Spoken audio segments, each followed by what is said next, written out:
আসসালামু আলাইকুম রহমতুল্লাহি ওবরকাতুহু। সম্মানিত দর্শক, আজকে যে শিরোনামটি নিয়ে আলোচনা করব একেবারে সহজ সরল বাংলায় যদি বলি, দেশের অবস্থা একেবারে ভালো না। অনেকগুলো বিপদ বিপত্তি, যেটিকে আমরা অশনি সংকেত বলি, একেবারে উল্কার বেগে দেশের দিকে ধেয়ে আসছে। গত 11 মাসে সরকারের যে স্ট্রেংথ ছিল, সেই স্ট্রেংথটা কমতে কমতে, মানে শক্তি কমতে কমতে এখন এরকম একটা নড়বড়ে অবস্থা হয়ে গেছে। এবং আপনারা জানেন যে মানুষের দাঁত যখন নড়তে থাকে, ঘরের খুঁটি যখন নড়তে থাকে, তখন সামান্য একটা বাতাস আসলে বা অন্য কোনো ঘটনা ঘটলে সেই ঘরের কি হতে পারে, বা দাঁত যখন নড়তে থাকে তখন সেই দাঁত দিয়ে আর কোনো কাজ করা যায় না, চিবোনো যায় না, সেটাকে ফেলে দিতে হয়। তো গত 11 মাসে সরকারের যে অবস্থা তৈরি হয়েছে, এখন নড়বড়ে, এরকম একটা নড়বড়ে যে স্কুলের ছেলেরা মেয়েরা, কলেজের ছেলেরা মেয়েরা, রাজনৈতিক দলের যেখানে একটি পাড়া মহল্লার যারা মাস্তান রয়েছেন, তারাও মনে করেন যে সরকারকে একটা ধাক্কা দিয়ে ফেলে দিতে পারেন। এবং সরকারের যারা কর্তা ব্যক্তি রয়েছেন তাদের মধ্যে এত ভয়, এত আতঙ্ক, আসলে এত ভয় নিয়ে কাজ করা যায় না। রাষ্ট্র পরিচালনা অনেকটা বাঘ এবং সিংহের চরিত্রের মতো বা তার কর্মকাণ্ডের মতো। তারা তাদের আপন রাজত্বে নির্ভয়ে নিশ্চিন্তে ঘুরে বেড়াবেন। তাদের রাজস্বিক চালচলন দেখলে, তাদের অভিব্যক্তি দেখলে, তাদের চাহনি দেখলে বনের সব পশু যেভাবে সন্ত্রস্ত হয়ে যায় এবং তার জন্য জায়গায় করে দেয়, তদ্রূপ একজন রাজনীতিবিদ, এই সমাজ হলো তার জন্য সবচেয়ে নিরাপদ জায়গা। যখন কোনো রাজনীতিবিদ এক গাদা বডিগার্ড নিয়ে চলেন, তার প্রচুর সিকিউরিটি দরকার হয়, ইট মিনস যে তিনি নেতা হওয়ার মতো সাহস অর্জন করেননি, অথবা নেতা হওয়ার জন্য এমন কোনো কর্মকাণ্ড করেননি যে এই জনারণ্য তাকে নিরাপত্তা দেবে। তার চিন্তা, তার কর্ম, তার চরিত্র তাকে একেবারে একটা ভীতু প্রাণীতে পরিণত করেছে। একইভাবে যখন রাষ্ট্র পরিচালনা কেউ করেন, রাষ্ট্র পরিচালনা করেন, এখন বাড়ির চারিদিকে বহু সশস্ত্র প্রহরা, যেখানে যাচ্ছেন রাস্তার দুই পাশ ক্লিয়ার হয়ে যায় কয়েক ঘন্টার মধ্যে। এই যে একটা প্রোটোকল এরশাদ সাহেব শুরু করেছিলেন, বা প্রেসিডেন্ট জিয়াউর রহমান সাহেব প্রথম শুরু করেছিলেন, এই রাষ্ট্রীয় প্রোটোকলটি মূলত রাজনীতিবিদদের জন্য শোভনীয় নয়, এটা ভালো নয়। পশ্চিমা দুনিয়া অনেক কিছু করে যেগুলো আমাদের আসলে ফলো করা উচিত নয়। যেমন ধরুন ইসলামের স্বর্ণযুগ, সারা দুনিয়াতে মুসলমানরা 800 বছর থেকে 900 বছর একছত্র আধিপত্য চালিয়েছে। পুরো ভারতবর্ষ মুঘলরা শাসন করেছে, তার আগে সুলতানরা শাসন করেছে, অর্থাৎ ইখতিয়ার উদ্দিন মোহাম্মদ বিন বখতিয়ার খলজি বাংলাদেশে, আর ভারতে কুতুবউদ্দিন আইবেক, অর্থাৎ মোহাম্মদ ঘুরির যে আক্রমণ, তখন থেকে যে মুসলিম শাসন ব্যবস্থা চালু হয়েছে, যেটা 1857 সন পর্যন্ত যাকে বলা হয় অব্যাহত ছিল। এই সময়টিতে যে সকল বড় বড় রাজা বাদশাহ আমরা যাদেরকে জানি, মানে তাদের যে জনপ্রিয়তা এবং তাদের যে ন্যায় বিচার প্রতিষ্ঠা করার যে সক্ষমতা এবং সাধারণ মানুষের দুঃখ কষ্ট দেখার জন্য তারা যেভাবে বের হতেন, ছদ্মবেশে রাস্তায় বের হতেন, সম্রাট আকবর বলেন, বাবর বলেন, জাহাঙ্গীর বলেন, শাহজাহান বলেন। শাহজাহান, আপনারা যারা দিল্লিতে গেছেন, আপনি চিন্তা করেন যে সে একা একই সেই দিল্লির রাজপ্রাসাদ থেকে বের হতেন, ঘোড়ায় করে এসে লালকেল্লা থেকে বের হয়ে এসে সামনের জামে মসজিদে নামাজ পড়তেন। ঘন্টার পর ঘন্টা তিনি সময় কাটাতেন মসজিদে। ইতিহাস। তো এখন আপনি আমাদের প্রধান উপদেষ্টা ডক্টর মোহাম্মদ ইউনূসকে একা একটু বের হয়ে কাকরাইল মসজিদে এসে ঘন্টাখানিক নামাজ পড়তে তাকে একটু বলে দেখেন তো, তার শরীরের সমস্ত যন্ত্রপাতি দেখবেন ভয়ে নষ্ট হয়ে গেছে। এটা কেন? এর কারণ হলো সম্রাট শাহজাহান বা অন্যান্য যারা আছেন তারা জনগণকে যেভাবে ভালোবাসতেন, নিজেদেরকে যেভাবে তারা রাজা মনে করতেন, সম্রাট মনে করতেন, এবং তাদের যে আত্মবিশ্বাস ছিল, বীরত্ব ছিল, সেই কারণে কি হতো, এই জনারণ্য মানে জনগণের যে অরণ্য, জনসমাবেশ, এটা কখনো তাদের মনে ভয় জাগাতে পারেনি।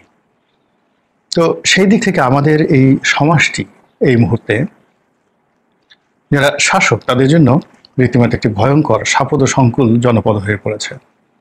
এমন কোনো উপদেষ্টা নেই যিনি রাত 8টার সময় একা একা নিউ মার্কেটে গিয়ে, কাঁচা বাজারে গিয়ে বাজার করতে পারেন।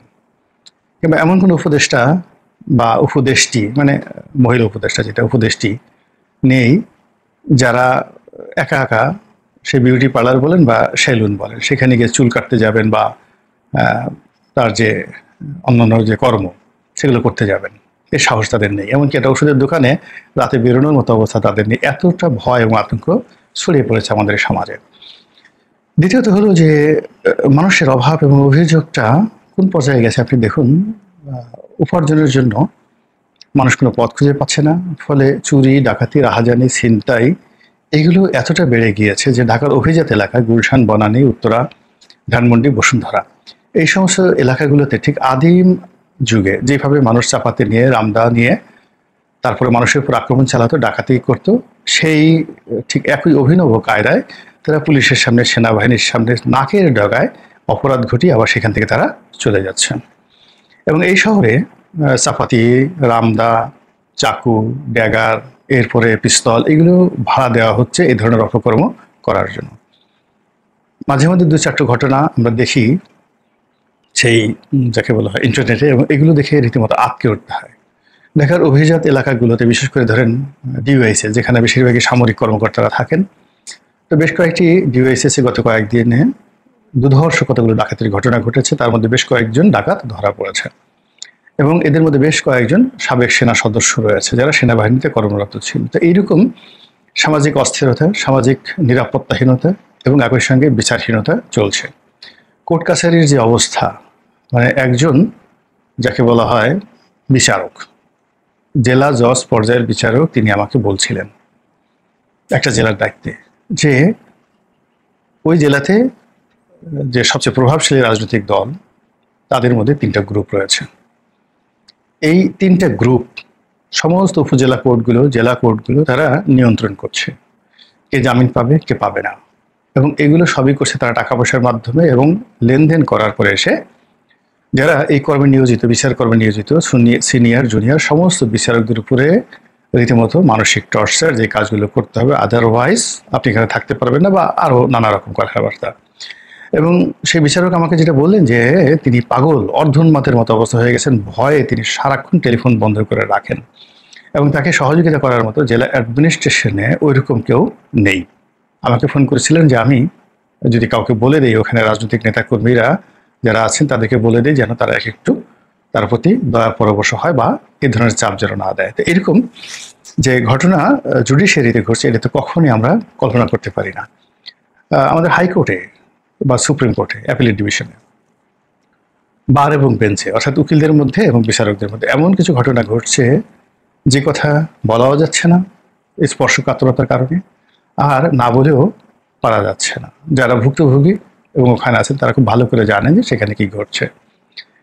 এরপর আপনি যদি সরকারি অফিসগুলোতে যান, আপনি দেখুন এই যাবৎকালে, এই গত 11 মাসে কয়বার সচিবালয়ের মধ্যে গেট ভেঙে ঢুকে গেল ছাত্র জনতা, আনসাররা ঢুকে গেল। এরপরে কতবার গিয়ে তারা যে অনাসৃষ্টিগুলো তৈরি করলো, ফলে ওখানে যারা আছেন দায়িত্বরত সচিবালয়ের মধ্যে, পিয়ন থেকে শুরু করে একেবারে ক্যাবিনেট সচিব পর্যন্ত, তাদের মধ্যে যে স্বস্তি নেই এ কথা চোখ বুজে বলে দেওয়া যায়। এবার আপনি ব্যাংক পাড়াতে যান, সেখানে আরও বিশৃঙ্খলা অবস্থা। সব খবর কিন্তু পত্রিকা আসে না, এমনকি শেখ হাসিনার জমানাতে যে সমস্ত খবর অহরহ পত্রিকাতে আসতো, সেটা শেয়ার মার্কেট কেলেঙ্কারি থেকে শুরু করে আরও অনেক কিছু, এখন মবের ভয়ে কোনো পত্রিকা, কোনো টেলিভিশন এই জিনিসগুলো ছাপাচ্ছে না বা প্রকাশ করছে না। সামাজিক মাধ্যমে কিছু কিছু বিষয় আসছে, কিন্তু বেশিরভাগ বিষয় কিন্তু আসছে না, কিন্তু তলে তলে একেবারে সর্বনাশ যা ঘটার তা কিন্তু ঘটে যাচ্ছে।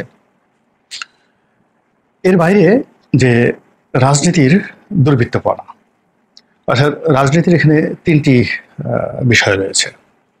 1 নম্বর নেতিবাচক বিষয়, সেটি হলো রাজনৈতিক প্রভাব ব্যবহার করে চাঁদাবাজি করা, অবৈধ উপার্জন করা, দখলবাজি করা। এবং এটি গত 11 মাসে কতটা দুর্বিষহ, বেপরোয়া, কতটা অমানবিকভাবে ঘটে চলেছে, মানে প্রেজেন্ট পারফেক্ট কন্টিনিউয়াস টেন্স। 2024 সনের আগস্ট মাসের 5 তারিখ থেকে আজ অবধি এটা জ্যামিতিক হারে বেড়ে যাচ্ছে জনপদে, প্রতিটি জনপদে। মানুষের জীবনের অর্থবিত্ত, ক্ষমতা, নারী, মানে যা কিছু তার কাছে আকর্ষণীয় আছে, সব আকর্ষণীয় বিষয়বস্তু ক্ষমতাধরের দয়া এবং করুণার উপর নির্ভর করছে। এরপরে দ্বিতীয় যে বিষয়টি, সেটা হলো রাজনৈতিক পদ এবং পদবি লাভ। অর্থাৎ কোনো একটা স্থানীয় নির্বাচন যদি হয়, সেটা দলীয় নির্বাচন হোক কিংবা ইউনিয়ন পরিষদ নির্বাচন হোক, সেখানে পদ পদবি লাভের জন্য যে ছুটোছুটি হচ্ছে, মারামারি হচ্ছে, কাটাকাটি হচ্ছে, অন্তর্ঘাত হচ্ছে, অন্তর্দ্বন্দ্ব হচ্ছে। এর বাইরে রাজনৈতিক প্রতিপক্ষদের সাথে যে মারামারি, হানাহানি হচ্ছে, এটি বাড়তে বাড়তে এখন বিভাগীয় পর্যায়ে চলে আসছে। রাজশাহী, চাঁপাইনবাবগঞ্জ, চিটাগং, সিলেট, ঢাকা শহরে দেশের এবং বরিশালে দেশের প্রধানতম রাজনৈতিক দলগুলোর শীর্ষ নেতৃবৃন্দ যেভাবে পরস্পরকে বিশুদ্ধার করছে, হুমকি ধামকি দিচ্ছে, যে কোনো সময় এটি রক্তক্ষয়ী সংঘর্ষে পরিণত হতে পারে। অন্যদিকে এই বিষয়গুলো তদারক করার জন্য থানা, পুলিশ, প্রশাসন, এরপরে সিভিল সোসাইটি বা আমাদের যে স্থানীয় যাকে বলা হয় বিচার ব্যবস্থা, পাড়া মহল্লায় যে বিচার ব্যবস্থা ঐতিহ্যগতভাবে চালু রয়েছে, এই পুরো বিষয়টিতে রীতিমতো ধস নেমেছে।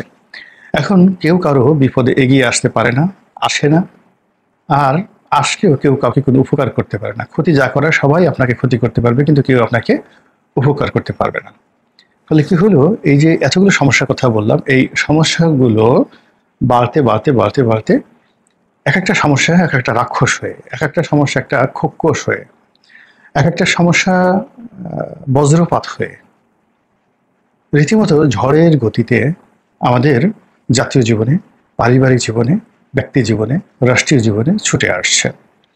এবং এগুলো মোকাবেলা করার মতো কোনো দক্ষতা, অভিজ্ঞতা, তারপরে কোনো সিস্টেম, কোনো কিছু আমাদের হাতে নেই। আজ ধরুন যে আমেরিকা হঠাৎ করে আমাদের 35% যাকে বলা হয় শুল্ক বসিয়ে দিল, যেখানে $8 বিলিয়ন আমরা এক্সপোর্ট করি। $8 বিলিয়ন মানে $1 বিলিয়ন 10,000 মানে 1,20,000 কোটি টাকার মূল্যর আমরা যে গার্মেন্টস সামগ্রী আমরা সেখানে এক্সপোর্ট করি।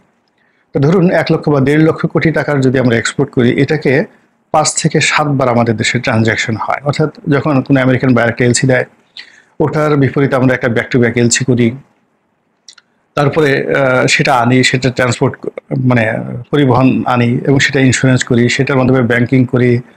তো সেই ট্রানজ্যাকশনের মাধ্যমে আমরা বিদ্যুৎ বিল দেই, আয়কর দেই, মানে অন্ততপক্ষে ধরুন 20 থেকে 25টি খাতে এই 1,20,000 বা 25,000 বা 50,000 কোটি টাকা আমরা ব্যয় করি। অর্থাৎ সব মিলে এখানে গ্রস ট্রানজ্যাকশন হয় 8 লাখ কোটি টাকার উপরে, আমাদের জাতীয় বাজেটের সাথে অনেক অনেক বেশি। এই আমেরিকার সাথে আমাদের শুধু গার্মেন্টস সেক্টরের ব্যবসা, এই ব্যবসার উপরে হঠাৎ করে 35% ট্যাক্স বসিয়ে দিল এবং আমাদের যারা প্রতিদ্বন্দ্বী আছে ভিয়েতনাম, তাদের ট্যাক্সের সংখ্যা বা পরিমাণ মাত্র 20%।